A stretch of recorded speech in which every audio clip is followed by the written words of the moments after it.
नमस्कार दोस्तों, धर्म रहस्य चैनल में आप सभी का एक बार फिर से स्वागत है।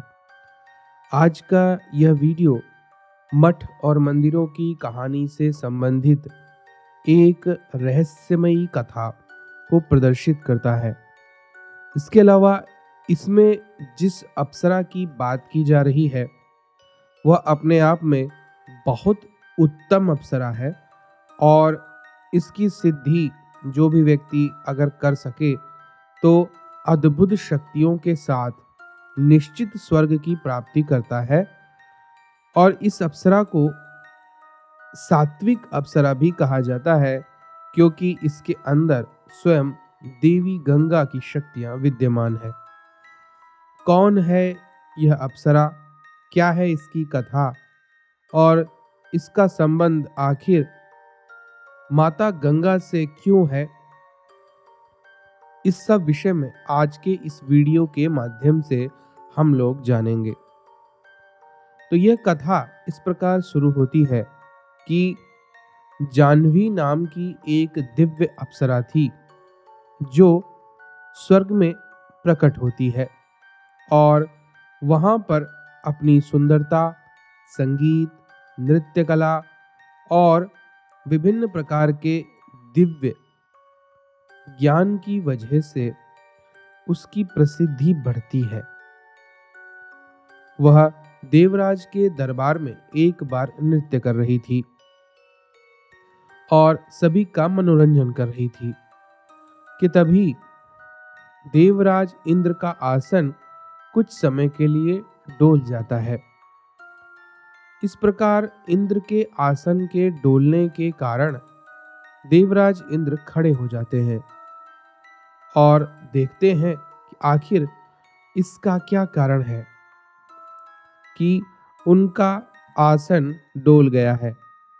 वह अन्य देवताओं से इसके बारे में चर्चा करते हैं तो सभी देवता कहते हैं कि पृथ्वी लोक से एक ऋषि के द्वारा किए जा रहे हवन के कारण ही ऐसा हो रहा है।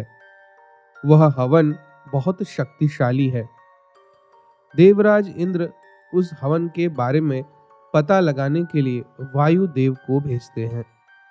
वायु देवता वहां पहुंचकर सारा रहस्य पता करते हैं। वहां का वातावरण अत्यंत शुद्ध था। वहां पर देव शक्तियां पहले से ही विद्यमान थीं। देवराज इंद्र के कहे अनुसार वायु देवता सारी चीजें देखने के बाद वापस स्वर्गलोक आ जाते हैं और देवराज इंद्र को इस विषय में ज्ञान देते हैं। वह बताते हैं कि पृथ्वी लोक में एक ऋषि है जो कि केवल दूसरों की भलाई के लिए हवन कर रहे हैं, जन सामान्य को कल्याण की प्राप्ति हो। और जहां उनका आश्रम है उस आश्रम की शक्ति इतनी प्रबल है कि कोई भी देवी या देवता जब वहां से जाता है तो रुक जाता है। और उनका यह कल्याणकारी हवन जनता और लोगों की भलाई के लिए है। इसलिए आपको इससे किसी भी प्रकार से भयभीत होने की कोई आवश्यकता नहीं है। इस बात को समझिए। तब देवराज इंद्र कहते हैं, तुमने अत्यंत ही गोपनीय बात मुझे बताई है। यह तो बड़ी ही दुर्लभ बात है। मैं तो यूं ही भयभीत हो गया था। जाह्नवी नाम की अप्सरा जब यह बातें सुनती है तो ऋषि के द्वारा किए जा रहे हवन को देखने की इच्छा उसके मन में जागृत हो जाती है और वह स्वर्ग से सीधे पृथ्वी पर आ जाती है।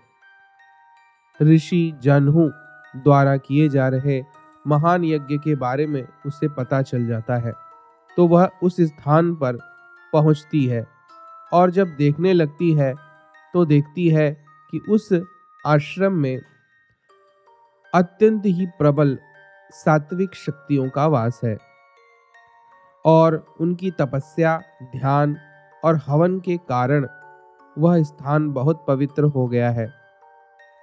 उसकी ऊर्जा का लाभ समस्त देवी देवता अन्य शक्तियां भी उठा रहे हैं। इसी कारण से वह भी हवन कुंड के पास बैठकर तपस्या करने लगती है, क्योंकि ऋषि जनहू के कारण उसके मन में भी वैराग्य जैसी भावना उत्पन्न हो जाती है। इधर समय बीतता जाता है। अप्सरा वहीं स्थायी रूप से तपस्या करने लगती है कि तभी एक विचित्र घटना घटती है। किसी भी तपस्या का प्रभाव कुछ शक्तियों को आकर्षित कर ही लेता है, और ऐसा ही कुछ होने वाला था उस स्थान पर। कारण था कि जब उस स्थान जहां आज का हरिद्वार है, उसी में जनहू ऋषि का आश्रम था, और इस आश्रम से जुड़ी हुई एक विशेष घटना समय का इंतजार कर रही थी। राजा भगीरथ अपने पूर्वजों के उद्धार के लिए कठोर तपस्या कर रहे थे।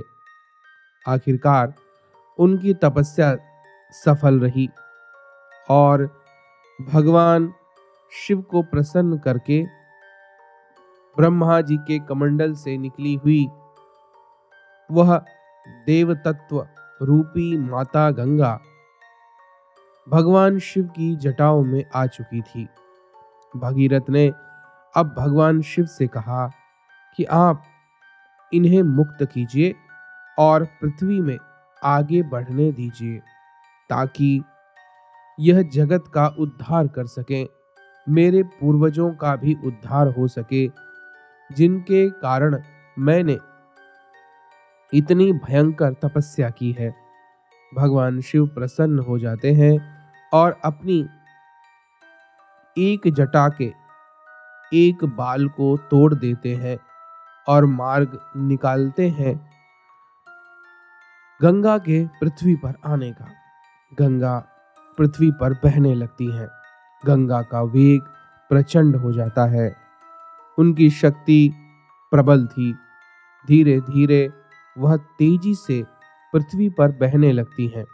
उनकी तीव्रता का प्रवाह बहुत ही दुर्लभ था। देखने में चमकदार सफेद रंग, दूधिया प्रकाश से भरी हुई गंगा के जल की पवित्रता जिस भी स्थान से होकर गुजरती थी, वहां की अशुद्धता का नाश कर देती थी। लेकिन प्रवाह की शक्ति प्रबल थी, इसलिए जो भी सामने आता वह नष्ट हो जाता था। आखिरकार ऋषि जाह्नू के आश्रम तक गंगा पहुंच चुकी थी, और क्योंकि यह आश्रम जमीन पर बहुत ही सरल भाव से बनाया गया था, तो गंगा नदी अब धीरे धीरे अपने प्रवाह से ऋषि जाह्नू के आश्रम को प्रभावित करने लगी।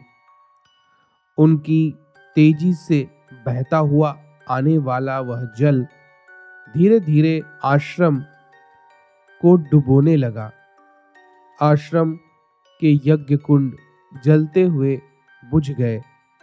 वहां का तपोवन पानी में डूबने लगा, और क्योंकि गंगा का वेग संभाले नहीं संभलने वाला था, इसलिए यह चीजें लगातार घटित होती चली गईं, और गंगा के उस भयानक स्वरूप में पूरा का पूरा आश्रम ही डूबने लगा।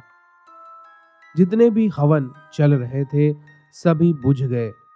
यह देख ऋषि जाह्नू अपनी तपस्या से जागृत हो गए और क्रोधित हो गए।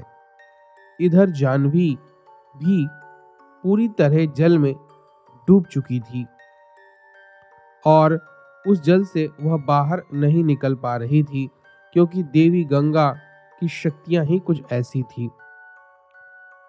इधर यह सब बातें देखकर ऋषि जाह्नू को भयंकर क्रोध आ गया। उन्होंने क्रोध में भरकर अपनी दिव्य शक्तियों का उपयोग कर लिया। अपनी दिव्य ऊर्जा के माध्यम से उन्होंने समस्त गंगा के जल को पी लिया।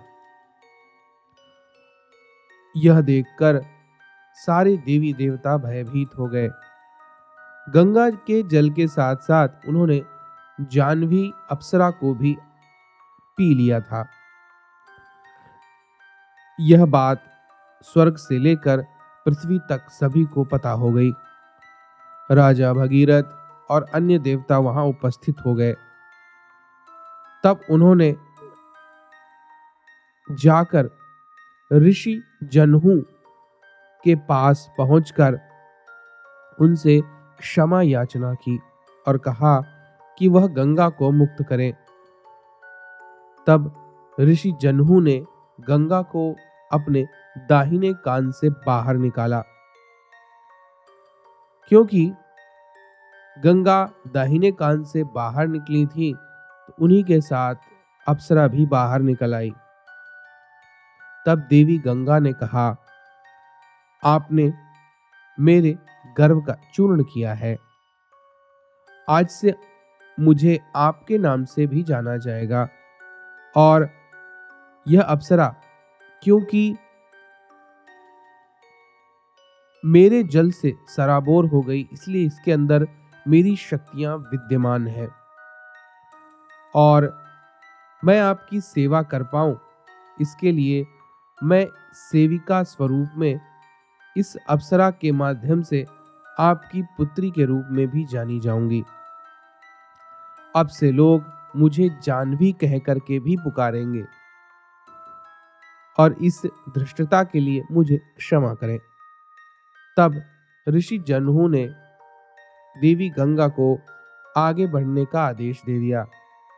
जाह्नवी पूर्णतः शुद्ध हो चुकी थी।